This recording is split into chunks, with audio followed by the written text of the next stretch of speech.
Poornima Vlogs. இன்னைக்கு Poornima Vlogsல ஒரு சூப்பரான ஒரு ரெசிபி நம்ம பார்க்க போறோம். வீடியோக்குள்ள போலாம் வாங்க. வெஜிடபிள் பிரியாணி தான் செய்ய போறோம். வெஜிடபிள் பிரியாணிக்கு தேவையான வெஜிடபிள்ஸ் வந்து நான் ஃபுல்லா கட் பண்ணி வச்சிருக்கேன். சோ பீன்ஸ் வந்து ஒரு 10 பீன்ஸ் கிட்ட எடுத்து நான் கட் பண்ணி வச்சிருக்கேன். உருளைக்கிழங்கு மீடியம் சைஸ் 2 எடுத்து வச்சிருக்கேன். கேரட் வந்து ஒரு 3 கேரட் அளவுக்கு எடுத்திருக்கேன். பட்டாணி பாத்தீங்கன்னா சோ இந்த அளவுக்கு எடுத்திருக்கேன் நான். சோ இதுக்கு தாளிக்கிறதுக்கு தேவையான வெங்காயம் வந்து மீடியம் சைஸ் ஒரு 2 வெங்காயம் எடுத்திருக்கேன். தக்காளியும் அதே மாதிரி தான் மீடியம் சைஸ் 2 தக்காளி, கொஞ்சமா கருவேப்பிலை, ஒரு 3 பச்சை மிளகாய், ஒரு கை அளவுக்கு புதினாவும் கொத்தமல்லி கொஞ்சமாவும் எடுத்து வச்சிருக்கேன். ஸோ இப்போ எப்படி செய்யலான்றதை பார்க்கலாம் வாங்க. ஸோ இப்போ நான் குக்கர் வந்து எடுத்து வச்சிருக்கேன். குக்கரில் வந்துட்டு பார்த்தீங்கன்னா ஒரு 2 ஸ்பூன் அளவுக்கு நான் ஆயில் எடுத்திருக்கேன். ஸோ இதிலே வந்துட்டு 1 ஸ்பூன் அளவுக்கு நான் நெய்யும் எடுத்துக்கிறேன்.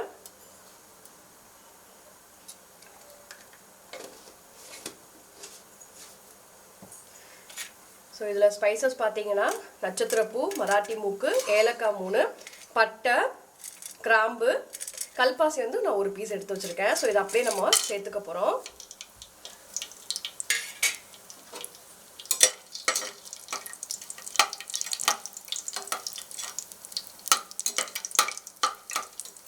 ஸோ இதோட வந்து நம்ம பிரியாணி இலையும் சேர்த்துக்க போகிறோம்.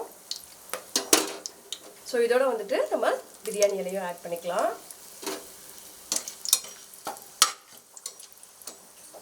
ஸோ இதில் வந்துட்டு நம்ம நறுக்கி வச்சுருக்க ஆனியன்,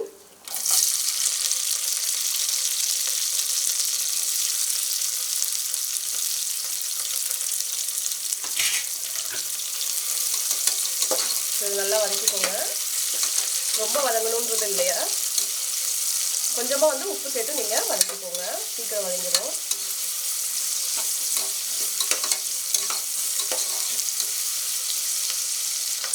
ஸோ கொஞ்சமாக வந்து நான் உப்பு சேர்த்துக்கிறேன் வதங்கிறதுக்காக.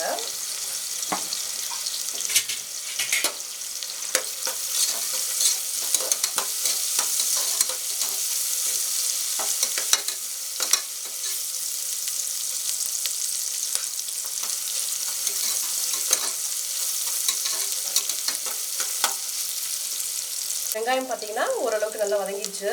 இந்த ஸ்டேஜில் வந்துட்டு இஞ்சி பூண்டு வந்துட்டு ஒரு 2 ஸ்பூன் அளவுக்கு நான் சேர்த்துக்கிறேன்.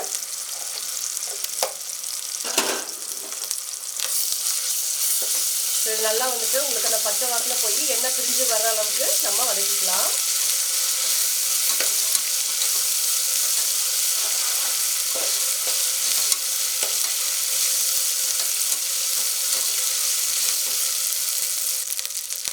இப்போ பார்த்தீங்கன்னா எண்ணெய் நல்லா பிரிஞ்சு வந்துருச்சு, அந்த பச்சை வாசனையும் போயிடுச்சு. ஸோ இப்போ வந்துட்டு அரிஞ்சு வச்சுருக்க தக்காளி நம்ம சேர்த்துக்குவோம்.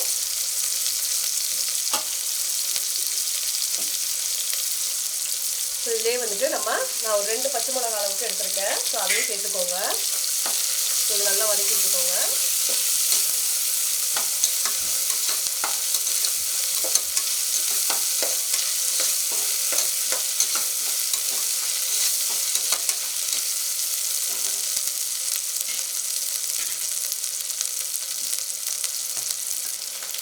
ஸோ இந்த ஸ்டேஜில் நம்ம எடுத்து வச்சுருக்க கருவேப்பிலை, ஸோ ஒரு கைப்பிடி அளவுக்கு நான் வந்துட்டு புதினாவும் எடுத்து வச்சுருக்கேன். ஸோ அதையும் சேர்த்துக்கிறேன்.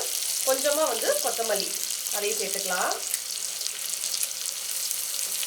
ஸோ கொத்தமல்லியும் வந்துட்டு நான் கொஞ்சமாக சேர்த்துக்கிறேன். ஸோ இது எல்லாத்தையுமே வந்துட்டு நல்லா வதக்கிக்கோங்க.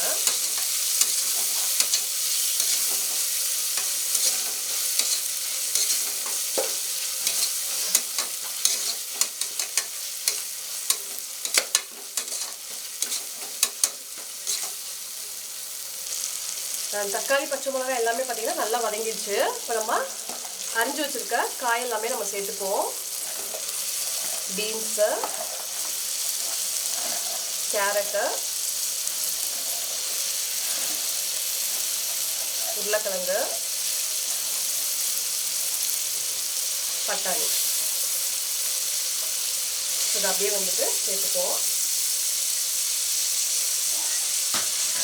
இதில் இப்போ எல்லா காயுமே சேர்த்தாச்சு. ஸோ இது நல்லா வந்துட்டு நமக்கு பாதி அளவுக்கு வந்து குக்காய் வரணும். ஸோ நல்லா வந்து வதக்கி விட்டுக்கோங்க அந்த எண்ணெயிலேயே.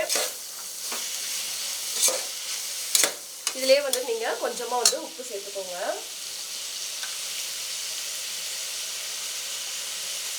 ஸோ உப்பு தேவைப்பட்டது அப்படின்னா நம்ம அப்புறமா சேர்த்துக்கலாம் பார்த்துட்டு.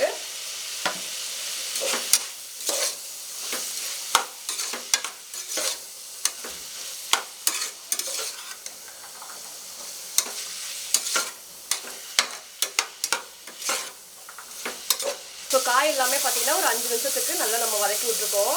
ஸோ ஓரளவுக்கு பார்த்தீங்கன்னா நல்லா வந்துட்டு நமக்கு குக் ஆகிருக்கு. ஸோ இந்த ஸ்டேஜில் வந்து நம்ம மசாலா சேர்த்துக்கலாம். ஸோ இதில் கொஞ்சமாக வந்துட்டு மஞ்சத்தூள், கொஞ்சமாக வந்துட்டு மல்லித்தூள். ஸோ இதில் வந்துட்டு நம்ம காரத்துக்கு வந்து பச்சை மிளகா சேர்த்துருக்கோம். ஸோ அதனால் அதுக்கேற்ற அளவுக்கு நீங்கள் பார்த்து போட்டுக்கலாம். ஸ்பைஸியாக வேணும்னா நீங்கள் ஜாஸ்தி சேர்த்துக்கலாம். நான் 1 ஸ்பூன் அளவுக்கு மிளகாத்தூள் எடுத்துக்கிறேன். இதிலே வந்துட்டு ஒரு 1/2 ஸ்பூன் அளவுக்கு நான் கரம் மசாலாவும் சேர்த்துக்கிறேன். ஸோ இதில் 1/2 ஸ்பூன் அளவுக்கு நான் கரம் மசாலா சேர்த்துக்கிறேன். ஸோ இது எல்லாமே நல்லா மிக்ஸ் பண்ணி விட்டுக்கோங்க.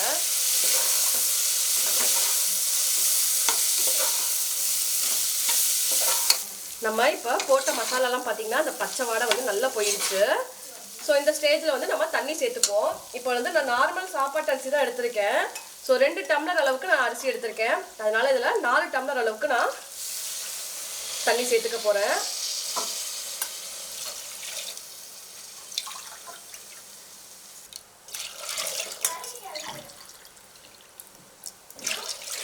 இப்போது நல்லா தண்ணி பார்த்தீங்கன்னா நல்லா கொதி வந்துடுச்சு. இந்த ஸ்டேஜில் நம்ம எடுத்து வச்சுருக்க அரிசியை சேர்த்துக்கலாம். இந்த அரிசி வந்துட்டு ஒரு 1/4 மணி நேரமாக வந்துட்டு ஊறிட்டுருக்கு. ஸோ அதை அப்படியே நான் சேர்த்துக்கிறேன். இது நார்மல் அரிசின்றனால 1க்கு 2 அளவுக்கு நான் தண்ணி எடுத்திருக்கேன்.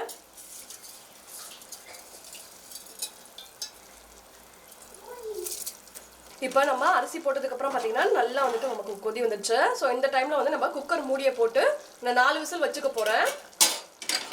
நம்ம குக்கரை மூடிடுவோம்.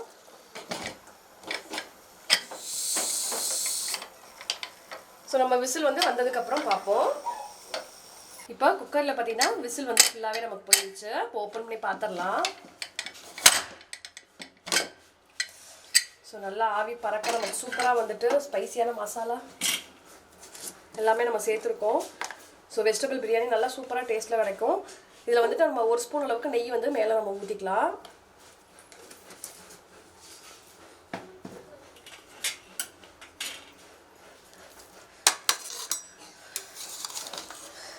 ஸோ நமக்கு வந்துட்டு அப்படியே உதிரியாக வந்துட்டு சூப்பராக வந்துட்டு வெஜிடபிள் பிரியாணி ரெடி ஆயிடுச்சு. ஸோ இதை அப்படியே நம்ம பிளேட்டில் வந்து சேஞ்ச் பண்ணிக்கலாம்.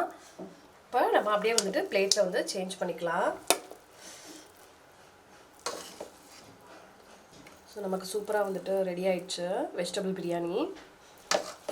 கண்டிப்பாக செஞ்சு பாருங்கள். இந்த மெத்தடில் ரொம்ப சூப்பராக வரும்.